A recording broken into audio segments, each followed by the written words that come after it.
गरीब का खजाना। एक छोटे से गांव में रामू नाम का गरीब किसान रहता था। उसकी पूरी जिंदगी मेहनत और संघर्ष में बीती। वो खेतों में काम करता, लेकिन फसलें अक्सर कम होती, जिससे उसकी गरीबी कभी दूर नहीं हो पाई। रामू के पास एक पुराना मिट्टी का घड़ा था, जिसमें वह रोज अपने कमाए हुए थोड़े थोड़े पैसे डालता।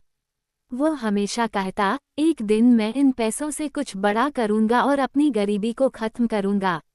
एक दिन रामू को खेत में हल चलाते हुए जमीन में एक चमचमाती चीज दिखाई दी। उसने पास जाकर देखा तो वह सोने का एक बड़ा सिक्का था। रामू को यकीन नहीं हुआ। उसने जल्दी से सिक्का उठाया और अपनी झोपड़ी में आकर अपने मिट्टी के घड़े में डाल दिया। अगले दिन रामू ने उसी जगह और खुदाई की। उसने पाया कि वहां और भी सिक्के छुपे हुए थे।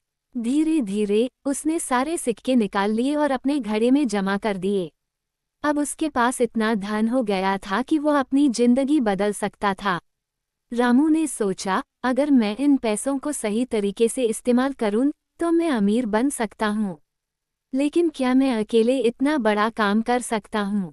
उसने गांव के बुजुर्गों से सलाह ली। गांव के बुजुर्ग ने कहा, धन का सही उपयोग तभी है जब उससे दूसरों का भी भला हो। अगर तुम इस धन का इस्तेमाल सिर्फ अपने लिए करोगे, तो यह अधिक दिन तक तुम्हारे पास नहीं टिकेगा।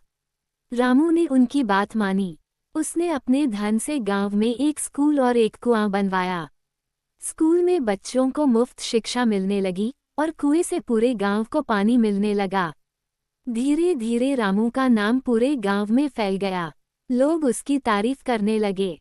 उसकी ईमानदारी और निस्वार्थता ने उसे न केवल अमीर बनाया, बल्कि उसे सभी का प्रिय भी बना दिया।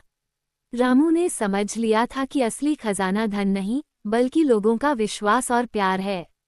उसने अपने जीवन को दूसरों की भलाई के लिए समर्पित कर दिया। सीख, ये कहानी सिखाती है कि धन का सही उपयोग दूसरों की मदद में है। सच्ची अमीरी प्यार और विश्वास के रूप में मिलती है, न कि सिर्फ सोने और चांदी से।